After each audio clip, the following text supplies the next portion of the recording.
Ofsted Registration Visits. I know, it can be daunting, but in this video we'll be discussing Ofsted pre-registration visits, what happens in an Ofsted visit, and how you can best prepare for it. If you are new here, this channel was created to help support people like yourself to open their own nursery. This is using my experience as a nursery owner, having opened 3 nurseries myself and having supported many others to do the same. For those who are actively looking to open their own nursery, I have further support via the courses you can see on the screen now. The 2 main courses teach you step by step how to open a nursery, both in your home and in a dedicated building. I also offer consultations for people that need that extra support as well. Information about all of these can be found in the description. If you apply to open a nursery or any other childcare provider like a childminder or childcare on domestic premises with Ofsted, you can expect to get a visit to your premises to register you. This is known as a pre-registration visit. They will arrange this with you, giving you a time and date of which they will visit. The visit will take place once all your checks have been complete. You must be ready to open when they visit, as they are unlikely to come and visit you again.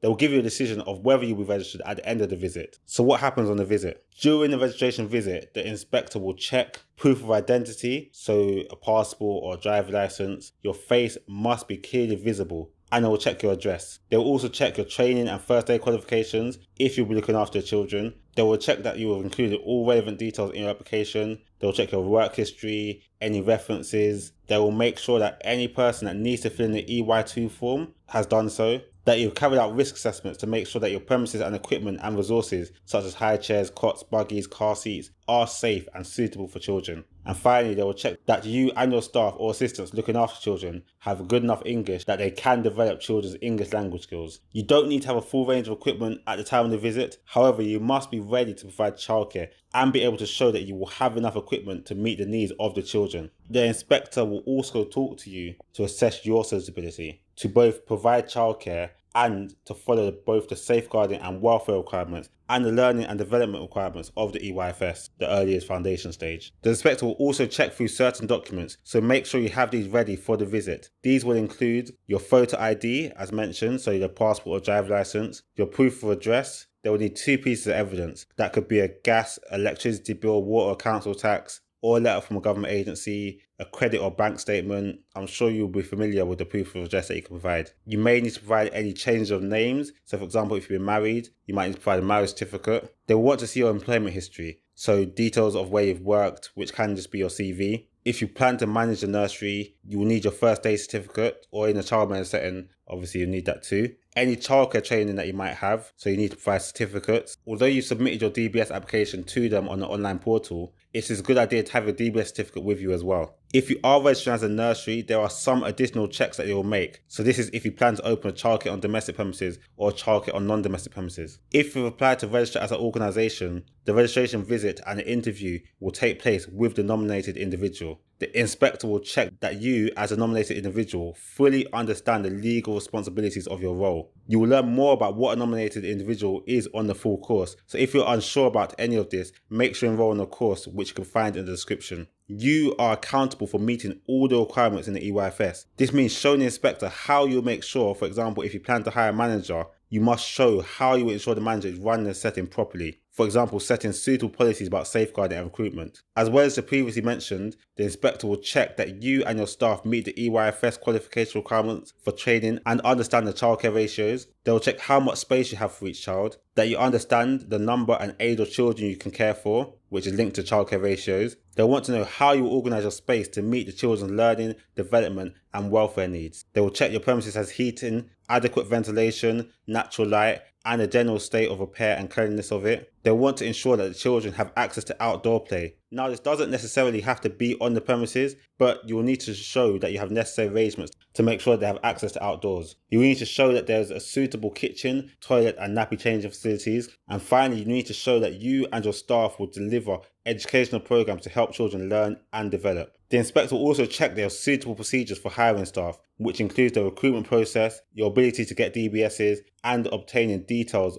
of employment history, references, and other necessary checks, such as checks on the employee's physical and mental health. So what happens at the end of the visit? At the end of the registration visit, the inspector will let you know whether they approve your registration or not. If you are approved, you will be sent a registration certificate together with the information about the next steps. If you cannot show Ofsted that you are suitable to be registered, they may refuse the application. If so, they will send you a notice of intention to refuse. If you do not respond to this within 14 working days of the notice date, they will send you a notice of decision to refuse the registration and information on how to appeal. There are various reasons why they may refuse registration, for example having an unsuitable building, though refusals are unlikely, and no one that has worked with me after my guidance has ever been refused. I must stress though that you need all your documents ready and the building ready for when Ofsted do visit, so do not allow them to visit if you are not ready. They will call you ahead of time to let you know they are coming, and if you do not feel you are ready at the date they wish to come, you can let them know and you can delay them by up to a few weeks. So how do you prepare for your visit? Some things you should do in order to prepare for your visit include making sure you have read through the registration handbook and refreshing your knowledge. Go through this document continuously. Make sure that your building adheres to the requirements in it. Ofsted will likely question you about various things, and it's important that you show a good understanding of the handbook. For example, they will ask how many children do you expect to have in each room. You should be able to answer this with confidence and be realistic. If they ask any question in any area, you should be able to back yourself with your knowledge of the handbook, though we will go over some of the questions they may ask shortly. You should also read through the EYFS statutory framework to ensure you are familiar with this too, as it is likely they will ask questions about this and how you implement your curriculum. Go through a building checklist to ensure your building is safe. Example, making sure you have radiator covers, enough toilets, etc. On the course, I go through some of the things you should be checking to help you prepare for the visit. To find out more information about this, click the link in the description. Or you can book a consultation visit and I will help you go through this. You need to make sure you have all your qualifications. If you plan to manage the nursery too, it's important to provide your childcare qualifications and things like your first aid certificates. It's best to undertake all these trainings before they visit to show them that you are ready to open. And make sure all these certificates are in date. Remember, things like food safety and first aid have an expiration date.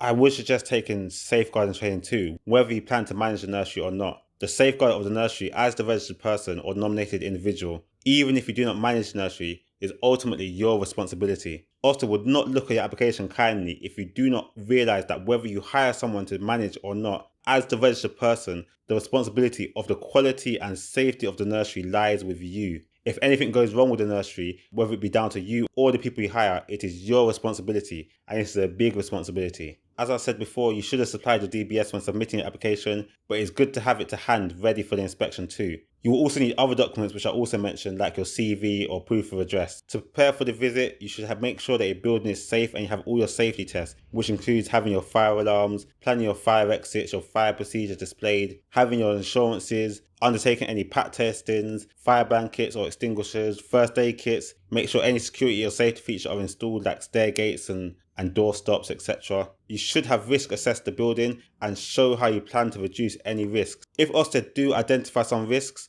and you can show you are aware of it and how you mitigate their concerns, this will all aid your application. Though if there are major risks that haven't been addressed, then it can negatively affect you. Before the visit, you should also prepare all your policies and procedures. They're unlikely to go through all your policy procedures, though they may ask to look through them. Some policies are essential to make sure that you have ready. And again, I'll go through what policies you need on the course. On the day, they will also inspect the resources you have to ensure they are age appropriate, safe and in good condition. The main things you should do whilst waiting for the registration visit and waiting for their call is preparing the building and preparing yourself. When you do receive the call, you should ask them what documents they may want to see and what topics they are likely to ask about. Though we will go through some of the questions they will ask now. Some questions they may ask. It is important to be prepared for some of the questions they may ask you. Some topics they are likely to ask you about are about your recruitment, so how you manage recruitment, whether you understand staff qualifications, the staff qualification ratios, etc. About safeguarding, which includes reporting concerns, about your curriculum, how you implement the EYFS, the general safety, so risk assessments and stuff like that. They will ask about food, how food will be prepared, what your menu will look like,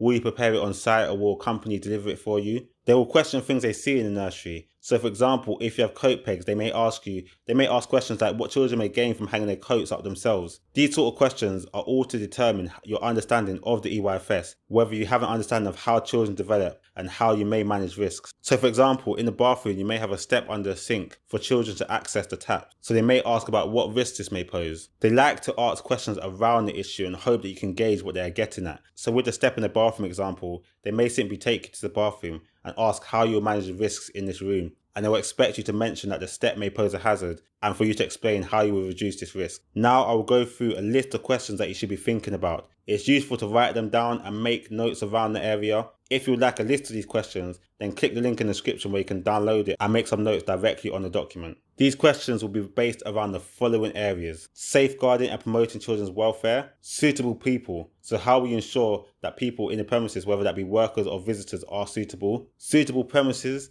environment and equipment, organisation, documentation, the early learning goals, the educational programs, and the assessment arrangements. So firstly, in relation to safeguarding and promoting children's welfare, you will need to show that you have taken necessary steps to safeguard and promote the welfare of children in the nursery or in the setting. In order for them to determine whether you have, they may ask questions like, what does safeguarding children mean? What information will you need to gain from parents before they start your care? How will you ensure that information remains confidential? How will you keep children safe indoors, outdoors, and on outings? How will you enable children to become independent and still keep themselves safe? What are the possible signs and symptoms of child abuse or neglect? What would you do if you suspect a child has been abused? Who should you contact or share this information with? What will be your complaints policy? What would you do if an allegation was made against you personally, a member of staff, or anybody in your service? How will you share your complaints policy and other policies and procedures with parents and carers? And remember, they will ask you specifically, so even if you do not plan to manage the nursery, you still need to be able to answer these questions,